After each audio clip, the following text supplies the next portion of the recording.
Here's a quote from a famous theologian, Christian theologian, John Wesley. I just used that word. He's a good Christian Bible student, right?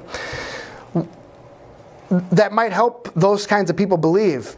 He eloquently stated that the Calvinists, I'm going to read just a couple paragraphs real quick here. The Calvinists who deny that salvation can ever be lost reason on the subject in a marvelous way. They tell us that now check this out, they tell us that no virgin's lamp can go out, no promising harvest can be choked with thorns, no branch in Christ can ever be cut off by unfruitfulness, no pardon can ever be forfeited, and no name blotted out of God's book. They insist that no salt can ever lose its savor. Nobody can ever receive the grace of God in vain, bury his talents, neglect the great salvation, trifle away a day of grace, look back after putting his hand to the gospel plow. Nobody can grieve the Spirit till he is quenched and strives no more. Nor can anybody deny the Lord that bought them, nor bring upon themselves swift destruction. And what he did there was he quoted a whole bunch of passages in the Bible and tied them all together. And he basically said, if you can never lose your salvation, then none of these passages are true then. And he continues on. Nobody or body of believers can ever get so lukewarm that Jesus will spew them out of his mouth. They use reams of paper to argue that if one, now check this out, they use reams of paper to argue that if one ever got lost, he was never found. John 17:12, that if one falls, he never stood.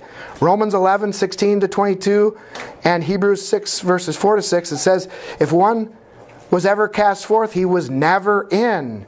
And if one ever withered, he was never green. John 15:1-6. And that if any man draws back, it proves that he never had anything to draw back from. Hebrews 10 verse 38 and 39 says that if one ever falls away into spiritual darkness, he was never enlightened. Right? So he's mocking them here. Hebrews chapter 6 verses 4-6, that if you again get entangled in the pollution of the world, it shows that you never escaped. 2 Peter 2 verse 20. That if you put your salvation away, you never had it to put away. And then if you made shipwreck of faith, there was no ship of faith. In short, they say that if you get it, you can't lose it. And if you lose it, you never had it. May God save us from accepting this doctrine that must be defended by such fallacious reasoning. So, in other words, all throughout the Bible we're warned to stay the course and to not lose it. And maybe some of you guys don't know a lot about this. Maybe you do. But this is a big teaching that has taken over our church. And I think it's led us to a state of complacency that we're in today. Everybody just thinks that I believe and I'm saved and it's good times, I got a free ticket to heaven. And then this other side really reassures them and says, no matter what you do, you can't lose your salvation. You can go and sin and sin and sin and sin, but Jesus already saved you, so there's nothing you can do to lose it. And that's false. Otherwise, none of these verses make any sense whatsoever. All right, so Matthew 24, I'll quote this. Verses 12-13, Jesus says to his followers that the love of many shall wax cold, but he that shall endure unto the end, the same shall be saved. So Jesus, this is just one instance. Jesus in this passage gives a clear warning that many will fall away. These are people who once had a love for God, but now it has grown cold. You can't grow cold if it was never there in the first place. Okay?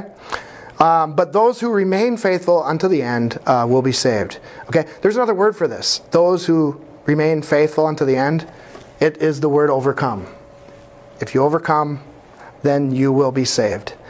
Okay, so technically you're not even really saved until you die, because you don't know yet. You still have to pass the test. Okay, you still have to remain faithful until the day that you die.